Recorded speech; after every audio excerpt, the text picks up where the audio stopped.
전립선 수술 후 재발이 되냐는 질문을 많이들 해주시는데요. 스스로 이제 불편함을 호소하시는 분들 내시경을 해보면 다시 어느 정도 길이 좀 막혀 있는 경우가 있는.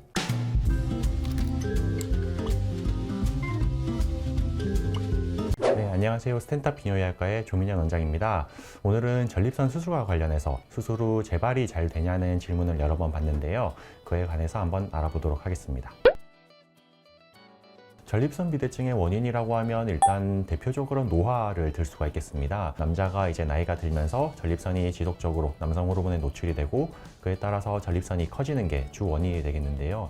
이 외에도 생활습관이나 식습관 같은 여러 가지 요인들 그리고 만성질환들이 영향을 미치는 것으로 되어 있습니다. 전립선 비대증 증상 이제 대표적으로 두 가지 카테고리로 나뉘게 되는데요. 배뇨 증상과 저장 증상 이렇게 나눌 수가 있겠습니다. 배뇨 증상이라고 하면 소변이 잘 나오지 않는, 소변이 가늘어지는 세뇨, 중간에 끊어지는 것, 그리고 소변을 볼 때 힘을 많이 주는 것, 그리고 잔뇨감 등이 있을 수 있겠고요. 저장 증상이라고 하면 방광에 저장이 잘 안 되는 그런 증상들이 있겠습니다.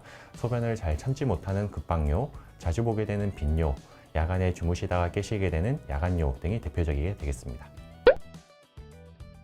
전립선 수술 후 재발이 되냐는 질문을 많이들 해주시는데요. 수술 방법에 따라 다르다가 정답이 되겠습니다. 이전에 많이 하였던 TURP, 이제 경요도 전립선 절제술 같은 경우 전립선에 이제 자라나는 부분, 요도를 막는 부분을 완전히 깎아내기는 힘든 방법이기 때문에 수술 후 몇 년이 지나면 다시 길이 막히는 경우가 드물지 않게 있었던 것으로 되어 있고요. 또 전립선 결찰술 같은 경우 역시도 한국인의 좀 특성인지는 잘 모르겠지만 동양인의 특성인지 전립선이 좀 단단한 경우가 많고 결찰사가 묶었던 부분은 유지가 되는 경우가 있으나 그 위로 전립선 조직이 덮이거나 결찰사가 묶여있지 않은 부분으로 전립선들이 삐져나오면서 수술 후 이제 불편함을 호소하시는 분들 내시경을 해보면 다시 어느 정도 길이 좀 막혀 있는 경우가 있는 걸 볼 수가 있었습니다. 아무래도 수술이기 때문에 이제 부작용이 없는 수술은 없다고 할 수가 있습니다. 그러나 이제 그런 부작용이나 재발률을 최소화하는 수술법은 있는데요. 대표적인 방법이 저희 병원에서 스탠탑 비뇨기과에서 많이 시행하고 있는 아쿠아블레이션입니다. 네, 아쿠아블레이션 같은 경우 저희가 수술 전 시행했던 초음파 그리고 수술 중에 시행하는 초음파와 내시경을 통해서 깎아내야 할 부분을 정확하게 확인하고 매핑을 하기 때문에 제대로 된 절제를 할 수가 있고 추후에 자라 들어올 여지가 있는 그런 전립선 요도를 막고 있는 그런 부분들을 대부분 절제를 할 수가 있습니다.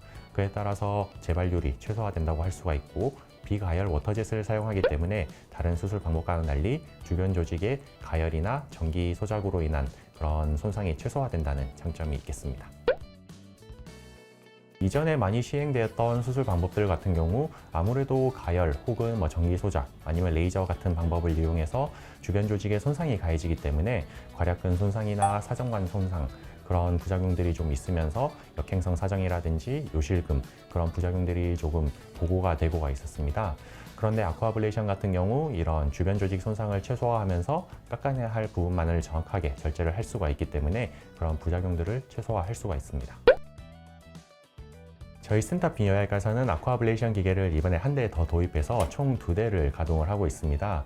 아시아에서 최초라고 하는데요. 그만큼 이제 많은 환자분들의 수요와 이제 요구를 맞춰드리기 위해서 최선을 다해서 노력을 하고 있으니 믿고 맡겨주시면 저희 스탠탑 비뇨기과에서 전립선으로 고통받으신 여러 환자분들을 최선을 다해서 도와드리도록 하겠습니다. 좋아요, 구독,